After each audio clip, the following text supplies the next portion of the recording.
Hi, Peter and Diana. These certainly aren't the cars you'd expect to see in a hotel parking lot, but the Model T Ford Club of America is bringing a little bit of history to our area. Peter, here at the State House, Delegate Robert McKee's colleagues are shocked by the allegations against him and by his resignation today. As you walk down Jonathan Street, the cracks and patches in the pavement show it's in need of some major repair, but the people who live here say the upgrades are long overdue. Repairs to the street are so extensive that the whole street will be dug up from side to side. However, when the city puts everything back together, they will be improving the landscape by planting more trees, putting in ornamental street lighting, and maybe even a bike path. Peter and Diana, it's quite an event here at the Boonesboro Library with Honest Abe himself here to welcome the traveling exhibit. Here's why you might find it worthwhile to check out. I have two sons with autism, and one really wanders off a lot. Enter Project Lifesaver. It's a program that may be coming to Berkeley County in early 2009.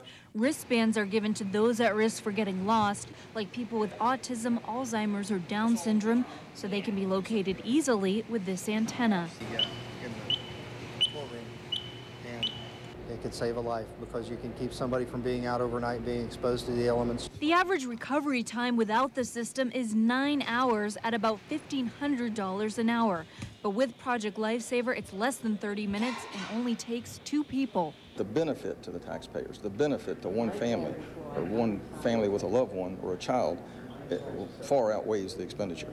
This is the wristband the project participants wear. I'm going to hide it and see how long it takes the sheriff deputies to find it. I hid the receiver under the news van about 300 feet from where the deputies were standing. The deputies picked up the signal immediately.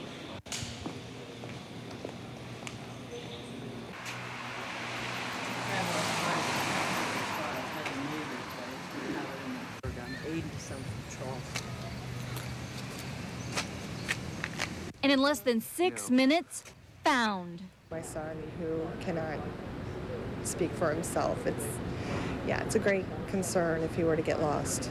But once the tracking system is in place, a concern that will be greatly alleviated. In Berkeley County, Lynne Ashminov, NBC 25 News. It was a unique sight as Governor Martin O'Malley gave the people of Cumberland an impromptu song. Keep me safe, lie with me, stay beside me, don't go. But the tune turned to politics as the governor greeted residents addressing concerns. We are so far from Annapolis out here, and a lot of times we do feel Allegheny and Garrett counties, I think, tend to feel cut off from the rest of the state. Among the governor's stops, a popular farm stand. Its owner's been a Cumberland farmer all her life, and like other residents, is concerned about the economy. Well, I think everybody's worried about it, but until the politicians start curbing spending and, do the things they got to do. It's going to be impossible at this point to spare public education, public safety, or public health, because that's 80% of your state tax dollar. It couldn't have been a more beautiful day for the Queen City to be named Maryland's honorary capital, and its people showed out in full force for the governor's visit. Yeah, they had a forum, I think, there. That is a state's for it. Are you guys staying neutral? We're seeing more restaurants on the sidewalks, more residential units are opening up. So I'm really excited to see that in Cumberland, revitalization is real. It's great the way Cumberland has used music and the arts to give the city of Cumberland a new, brighter future. In Cumberland, Lynne Ashminov, NBC 25 News. He came around Thanksgiving, stayed over Christmas, then neighbors in this quiet Harpers Ferry cul-de-sac realized this goat wasn't kidding around. I was like, oh my gosh, there's a goat. It was a huge goat. And so yes, I was shocked. I couldn't believe it. I was amazed that there was a goat out of nowhere. Didn't believe it, and there were a couple reports that there's a rogue goat running around the neighborhood, but and then finally we saw him, and he's actually sort of lived at everybody's house around the cul-de-sac. The goat goes all over the neighborhood, but his favorite spot is right there where the sun comes on nice days. He started out over at the neighbor's house and then adopted our house as his for about, pretty much the whole time that he's been here.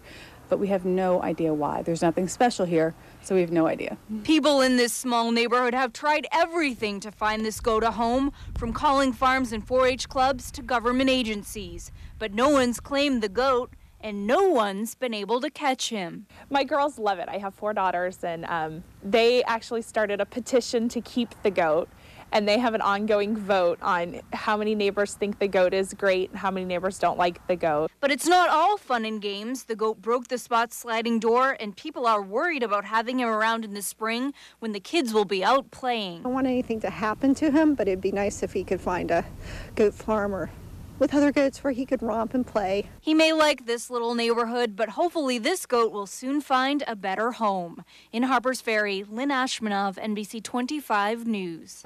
Scott, it's quite an event here today as those who work to get this service off the ground gathered to celebrate what they hope is a successful future.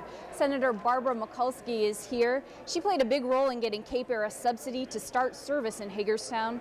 That money equals about $1.2 million for a year of service, and that funding comes from the Essential Air Service program. Right now, however, Cape Air is only certain to be funded through the end of September unless the subsidy is renewed. The president of Cape Air flew out today for this event. He says he hopes eventually the airline won't need any federal dollars, but he thinks it will take about 2 years to get the service to that point. Any of these subsidies, the intent and the hope is that over time, as the service gets more successful, you can actually wean off of the subsidy and stop being subsidized altogether. Now, the Cape Air flights run 4 times a day, 7 days a week, and officials here at the airport say because they're timed to appeal to the business traveler, this airline will succeed where others haven't. Scott?